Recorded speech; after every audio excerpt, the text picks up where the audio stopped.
Hi, welcome to Japanese Craft Beer Reviews. Today's beer is not Japanese. I guess we could consider it craft. I don't know, maybe kind of controversial to call it that, but the brewery is BrewDog from Scotland. And actually, I think we could probably call them craft beer, but they are one of the largest in the world. BrewDog was founded in 2007 by two men, James Watt and Martin Dickey, and they became famous very quickly for their marketing, very attention-grabbing marketing schemes, like putting a very expensive bottle of beer and packaging it inside a taxidermied stoat, like a squirrel. If I have a picture, I'll put it up here. It's quite unusual. You can find it online easily. And also for their unusual beer names, like Dead Pony Club, things like that. And in 2011, they started a crowdfunding scheme, which they called Equity for Punks. And they offered shares in the company, shares with benefits, which primarily meant free beer. And they have become one of the largest craft beer breweries in the world, no stranger to notoriety. They have had clashes with Camera in England, the Cask Ale Association, and also they've had some recent labor issues at their breweries and trouble with their shareholders. I don't want to say in detail because I don't know in detail, but certainly you can find out about it online. So among some kinds of craft beer crowds, they have kind of fallen out of favor.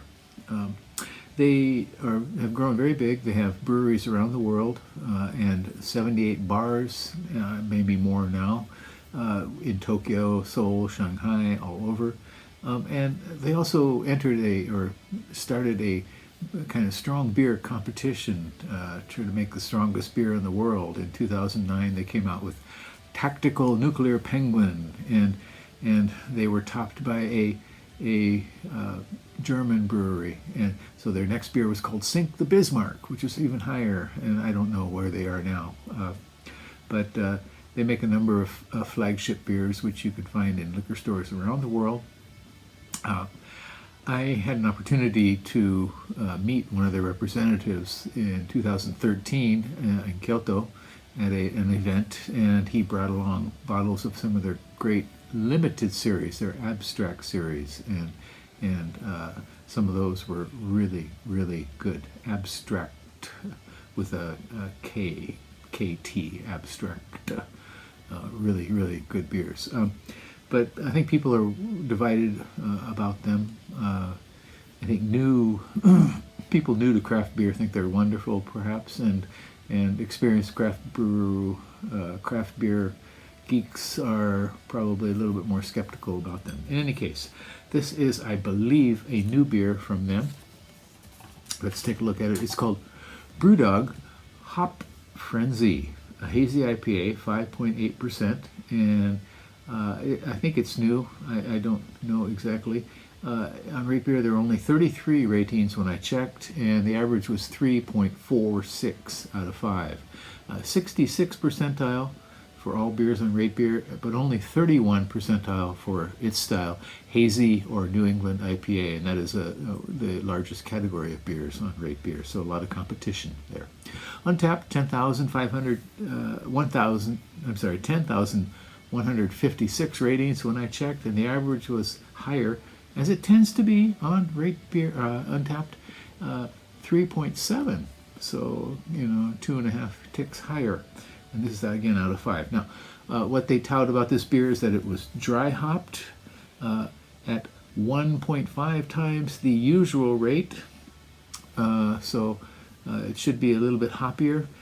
They used malted barley, torrefied wheat, malted oats, and the hops are Talus and HBC 586, and HBC is located in, I think, the state of Washington. And it is filtered, they said. Torrefied wheat is basically wheat that has been kilned at kind of a high temperature. And it's basically for head retention. Okay, 415 yen where I bought it, and 5.8%. And for a craft beer brewery, you think they would put the international bittering units, the IBUs, on here, but I don't see it, and I didn't see it on their website, and I haven't seen it anywhere online. So, in any case, a hazy IPA. If you've watched my channel some, you probably know I'm not terribly partial to hazy IPAs, but they are the most popular category. They sort of started coming out around, I don't know, about 10 years ago or so, and they've taken over from West Coast or British IPAs. And they said it's unfiltered, but it is quite hazy, kind of pineapple apple juice color. Cannot see through it. About a half finger of frothy foam. Aroma. Ooh. Okay, right away I get this tropical note, and I believe that is from the Talus. Talus is, I think, somewhat of a relatively recent hop, maybe in the last 10 years or so. Okay. HBC 586, I don't know, but definitely this has got the hoppiness and the juicy sort of note, kind of tangy tropical fruit.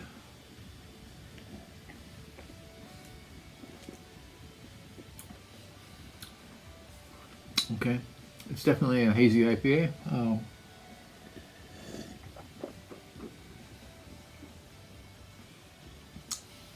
Definitely has the tropical fruit and light citrus, some sweetness definitely rising through mid palate. Minimal hops.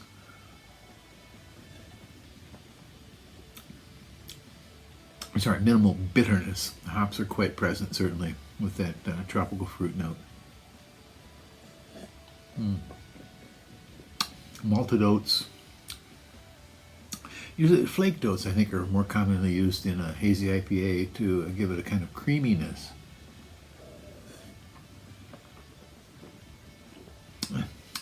It's okay. It's interesting. It seems like a very typical, kind of generic sort of hazy IPA. One of my problems with hazy IPAs is not simply their popularity, but the fact that many of them taste the same. You know, there's this kind of bomb of juicy fruit, tropical sweetness that is so similar in many of them. Good ones definitely catch you with some kind of character, but this does not. Interesting, nice enough. Rating, I don't know. I could probably give this around a 3.2 or 3, perhaps. Nothing much more.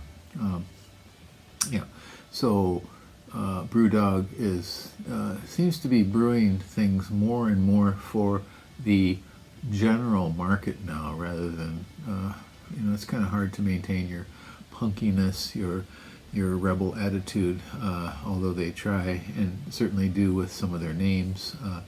BrewDog seems to be going mainstream, and that's fine for them.